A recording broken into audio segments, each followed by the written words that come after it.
আহ মা, ব্যথা পাচ্ছি। হুম। ফাজিল, কি করতেছো? ছাড়ো আমাকে। কেন? তোমাকে আদর করছি। তোমাকে বলছি না তুমি আমাকে আদর করবে না, একদম আমার কাছে আসবে না। এই বাবা, কেন? এই না একটু আগে বললে তুমি আমার আদর চাও, আমাকে প্রচন্ড ভালোবাসো। ওটা একটু আগে না বিয়ের আগে বলেছিলাম, যেন তোমাকে খুব শীঘ্রই নিজের করে পাই।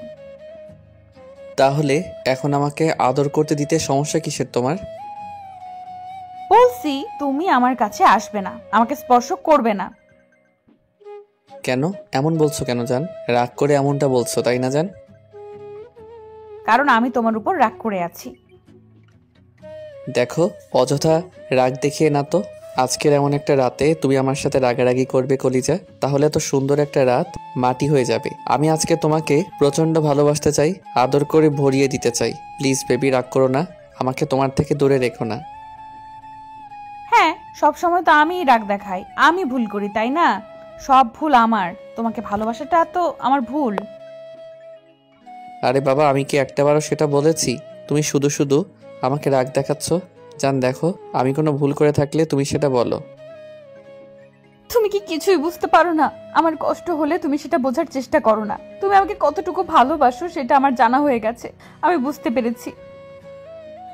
আরে বাবা, কি হয়েছে সেটা তো বলবে। তুমি বাচ্চাদের মতো জেদ করছো কেন? আমাকে বলো কি জন্য রাগ করছো জান? রিয়াজ কথাটা শেষ করতে পারল না, তার আগেই মিলি বাচ্চাদের মতো ভ্যাঁ ভ্যাঁ করে কান্না করে দিল আর ফুপিয়ে উঠতে লাগলো।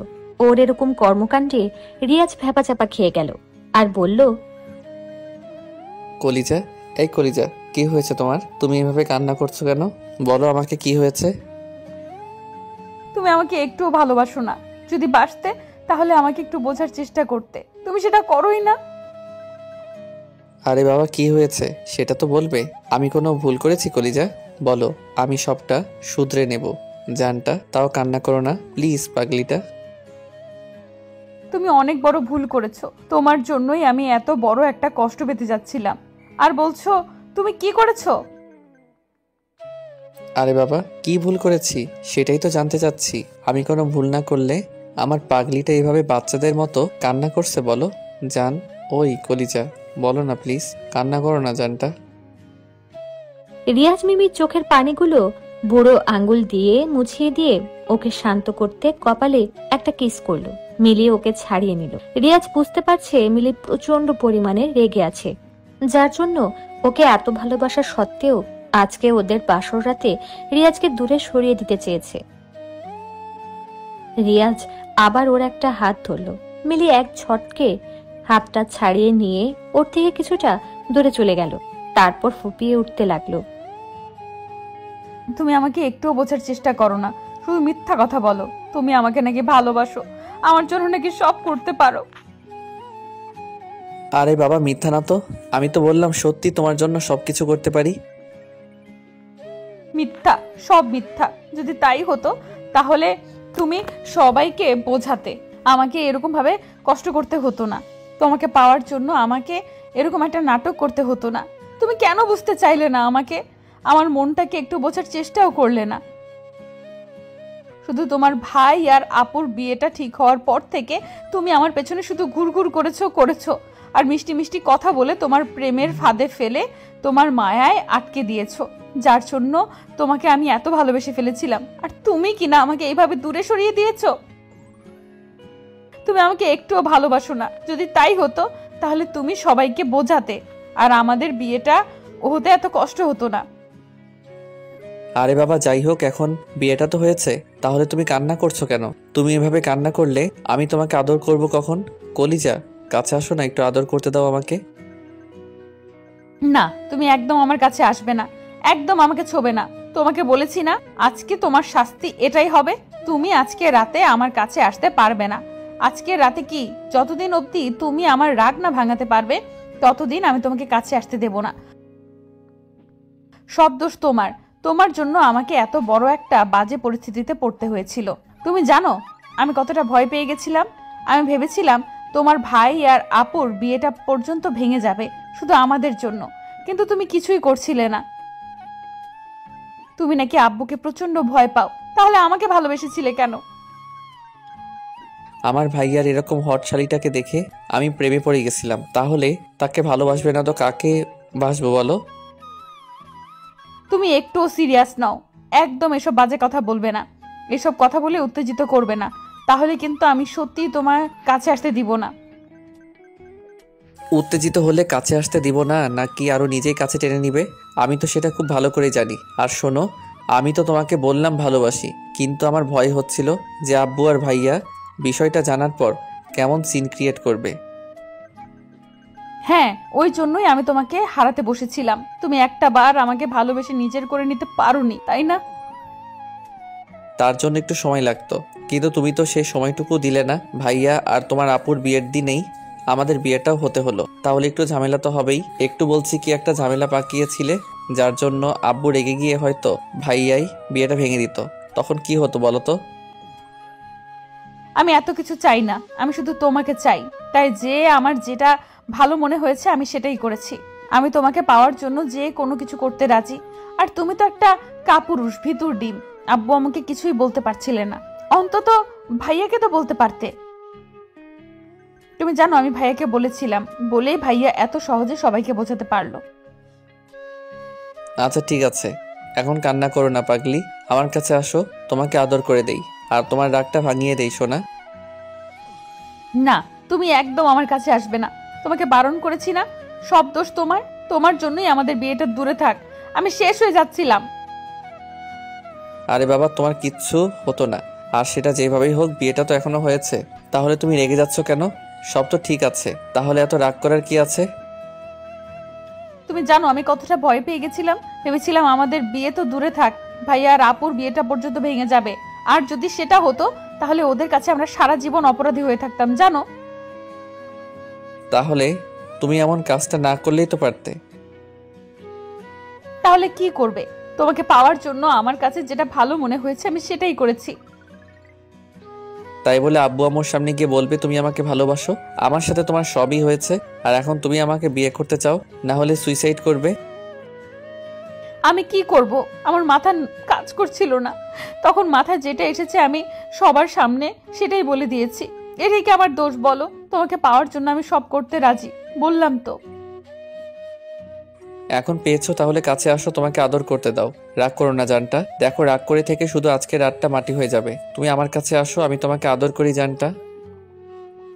কথাটা বলেই রিয়াজ মিলির দিকে এগিয়ে গেল। ও এখনো বারবার ফুপিয়ে উঠছে। একটা সময় রিয়াজ ওকে পেছন থেকে জড়িয়ে ধরে ওর ঘাড়ে মুখ গুজে দিল। মিলিও কেমন চুপচাপ হয়ে গেল। রিয়াজ ওর ঘাড়ে আর গলায় নাক ঘষতে লাগলো, যার জন্য মিলি একদম ঘন ঘন নিঃশ্বাস নিচ্ছে। ও চোখ জোড়া বন্ধ করে নিয়েছে। রিয়াজের মাঝেই মিলির পেটের উপর স্লাইড করতে শুরু করেছে। মিলি দুই হাতে নিজের শাড়িটা খামচে ধরে। রিয়াজ ওর ঘাড়ে কয়েকটা কিস করে ফেলেছে, যার জন্য মিলি আর থাকতে না পেরে রিয়াজের দিকে ঘুরে ওকে শক্ত করে দুই হাতে বুকের সাথে চেপে ধরে। রিয়াজ ওকে ছাড়িয়ে নিয়ে ওর সারা মুখে আর ওর বুকে কিস করতে লাগে। একটা সময় হঠাৎ মিলির মনে পড়ে ও ওর উপর রাগ করে আছে। তখন এক ঝাটকায় রিয়াজ ওকে ছাড়িয়ে নেয় আর ওর থেকে দূরে সরে যায়। তখনই রিয়াজ বলে, কলিজা, তুমি দূরে সরে গেলে যে? তুমি একদম দুষ্টুমি করবে না বলছি না? আমি তোমার উপর এখনো রাগ করে আছি, তাহলে আমার কাছে আসছো কেন? আরে বাবা, এই তো সব ঠিক ছিল, তাহলে এখন আবার রাগ দেখাচ্ছ কেন? আচ্ছা তুমি বলো, তোমার রাগ কমবে কি করলে? আমি সেটাই করব। তারপরও এমন একটা রাতে তুমি রাগ করে থেকো না। কলিজা, তুমি না আমাকে কাছে পেতে চাও? আমার আর তোমার মধ্যে না সব হয়েছে, তাহলে এইটুকু বাকি থাকবে কেন? একটু আদর করতে দাও আমাকে। ওই চান। আমার রাগটা তখনই ভাঙবে যখনই আমার স্বপ্ন তুমি পূরণ করবে। আচ্ছা বলো, তোমার কি স্বপ্ন ছিল? আমি স্বপ্ন পূরণ করার চেষ্টা করব। তারপরও রাগ করে থেকো না জানটা। আমার প্রথম স্বপ্ন ছিল আমি আমার স্বামীকে খুব শক্ত করে জড়িয়ে ধরবো আর সে আমাকে কপালে একটা চুমু দিয়ে তারপর আমার স্বপ্নের কথাগুলো জিজ্ঞেস করবে। তখন আমি বলবো আজকে রাতে আমি তার সাথে হয়ে আকাশের চাঁদ, আকাশের জ্যোৎস্না উপভোগ করতে চাই। তারপর একটা সময় যখন গভীর রাত হয়ে যাবে সে আমাকে ভালোবেসে রুমে নিয়ে আসবে। তারপর আমাদের মাঝে স্বামী স্ত্রীর সম্পর্কটা হবে। তুমি আমাকে অনেক ভালোবাসবে, তখন আমি তোমার বুকে মাথা রেখে আমার জীবনের সবচেয়ে শান্তিময় জায়গাটা আমি খুঁজে নিব। ঠিক আছে, আমি তোমার সব স্বপ্ন পূরণ করব। রিয়াজ মিলিকে খুব শক্ত করে জড়িয়ে ধরল। তখন মিলি বলতে লাগলো, কি হলো, আমার কপালে চুমু দিবে না? এখন কাছে আসো, শুধু কপালে না, তোমার সারা শরীরে চুমুতে ভরিয়ে দিব। একটু অপেক্ষা করো। না, একদম না, তাহলে কিন্তু আমি এখন আরো রাগ করব। তাহলে কখন?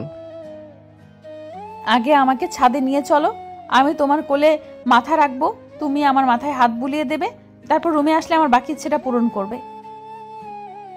আচ্ছা চলো ছাদে যাই। এইভাবে না তো, তুমি আমাকে কোলে করে নিয়ে যাও। তাই কোলে ওঠার এত ইচ্ছা? তোমাকে সবটা বলে বুঝিয়ে দিতে হয়, দুষ্টু একটা। এখনই আমাকে কোলে ওঠাও। রিয়াজ মিলির কাছে আসলো, তারপর ওকে কোলে উঠিয়ে নিয়ে ছাদের দিকে হাঁটতে লাগলো। মিলি রিয়াজের সারা মুখে শুধু কিস করে যাচ্ছে। ও মুচকি মুচকি হাসছে। একটা সময় ওরা ছাদে চলে আসে। তখন রিয়াজ মিলিকে দোলনার কাছে নামিয়ে দিল।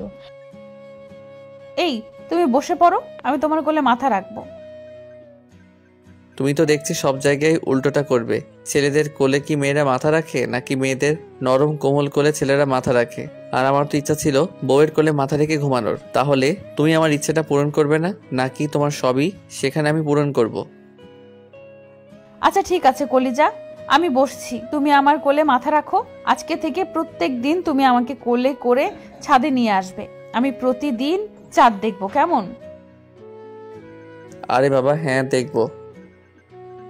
মিলি দোলনায় বসে রিয়াজের দিকে 2 হাত বাড়িয়ে দিল। রিয়াজ ওর কোলের উপর শুয়ে পড়ল। মিলি ওর মাথায় হাত বুলিয়ে দিতে লাগলো। রিয়াজ চোখ জোড়া বন্ধ করে নিল। তারপর কিছুক্ষণ বাদে চোখ খুলে দেখলো মিলি অপলক ভাবে ওর দিকে তাকিয়ে আছে। রিয়াজ একটা মুচকি হাসি দিয়ে বলতে লাগলো, কি হলো, চাঁদের থেকে তো বেশি আমার দিকে তাকিয়ে আছো। তুই নাকি চাঁদ দেখবে, তাহলে আমার দিকে তাকিয়ে আছো যে? শোনো, বরের থেকে চাঁদকে বেশি সুন্দর হয়, আর আমি আমার বরটাকে দেখার জন্য এখানে এসেছি। চাঁদ তো আমি সারা জীবনই দেখতে পারবো, কিন্তু আজকের এই দিনটা আজকের পর আসবে না। আমার কলেজাটাকে এত কাছ থেকে দেখার সুযোগ পেয়েছি, তাকে চাঁদের আলোয় দেখতে কেমন লাগে সেটা দেখিনি। যেখানে ছেলেরা এই কাজটা করে সেখানে তুমি দেখছি সবকিছু উল্টো করছো। আচ্ছা ঠিক আছে, দেখো। মিলি রিয়াজের চোখের দিকে তাকিয়ে আছে, আর ওর আলতো হাতে রিয়াজের চুলে বিলি কেটে কেটে দিচ্ছে, যার জন্য ওর কাছে বেশ ভালোই লাগছে। মিলি বারবার লজ্জা পেয়ে কেমন যেন ওর অবাধ্য চুলগুলো কানের পাশে গুজে দিচ্ছিল। রিয়াজ ওর একটা হাতে নিয়ে হাতে কয়েকটা চুমু এঁকে দিল। কি হলো কলিজা? কি আর হবে, তুমি বুঝতে পারো না? তুমি স্পর্শ করলে আমার মধ্যে কি অনুভূতির সৃষ্টি হয়? না তো জানি না, আর আজকের মতো তোমাকে এতটা কাছে পাইনি তো, তাহলে এরকম করে স্পর্শ করব কিভাবে? এখন থেকে তো রোজই করতে পারবে, আর সব অনুভূতির কথা বোঝাতে নেই, তাহলে তোমার দুষ্টুমিটা বাড়বে। তুমি আমাকে আদর করলে যে অনুভূতিটা সৃষ্টি হবে সেটা আমি সব সময় পেতে চাই। তাই? আচ্ছা ঠিক আছে, অনেক আদর করে দেব। এখন আমার মাথায় হাত বুলিয়ে দাও। তোমার হাতের ছোঁয়াটা আমার কাছে অনেক ভালো লাগছে কলিজা। রিয়াজ আবার চোখ বন্ধ করে নিল। মিলি একটা মুচকি হাসি দিয়ে আবারও ওর চুলগুলো নিয়ে খেলা শুরু করতে লাগলো। রিয়াজ বারবার তাকিয়ে মিলিকে দেখছে। চাঁদের আলোতে ওকে একদম পরীদের মতো লাগছে। তার উপর ওর গোলাপ ঠোঁট জোড়া যেন রিয়াজের আদরের অপেক্ষা করছে। রিয়াজ চোখ বন্ধ করে আছে, তাই মিলি ভাবলো ও ঘুমিয়ে গেছে, তাই বলতে লাগলো, এই দুষ্টু, তুমি ঘুমিয়ে পড়েছো? তাহলে আমাকে রুমে নিয়ে যাবে কে? আমার দ্বিতীয় স্বপ্ন, সেটা পূরণ কে করবে? আমার এত এত আদর চাই তোমার থেকে, সেগুলো করবে কে শুনি? না কলিজা, ঘুমাইনি। আমি তোমার হাতের স্পর্শগুলো অনুভব করছিলাম। আচ্ছা ঠিক আছে, চলো আমরা রুমে যাই। মিলির দাঁড়াতেই রিয়াজ ওর কোমর জড়িয়ে ধরে ওর ঠোঁটের দিকে তাকিয়ে রইল। তারপর ওর দিকে ঠোঁটগুলো এগুলে মিলি বলে, এখানে না দুষ্টু, রুমে চলো। এখানে সবাই তাকিয়ে আছে তো, আর তোমার পাঠক পাঠিকার বন্ধুগুলোকে যেতে বলো, না হলে কিন্তু আমি অনেক লজ্জা পাবো, আমার কিন্তু অনেক লজ্জা লাগবে। আচ্ছা ঠিক আছে, আমি ওদের বলে দিচ্ছি। এই যে আপু এবং ভাইয়ারা, এখন আপনারা আসতে পারেন। আমি আমার বউয়ের সাথে বাসরটা সেরে নিই, কি বলেন? আমাদের ভিডিওটি কেমন লেগেছে কমেন্ট করে জানাতে ভুলবেন না। আর ভিডিওটি যদি ভালো লেগে থাকে তাহলে একটি লাইক করুন আর সাবস্ক্রাইব করে আমাদের পাশেই থাকুন। ধন্যবাদ সবাইকে আমাদের পাশে থাকার জন্য। আল্লাহ হাফেজ।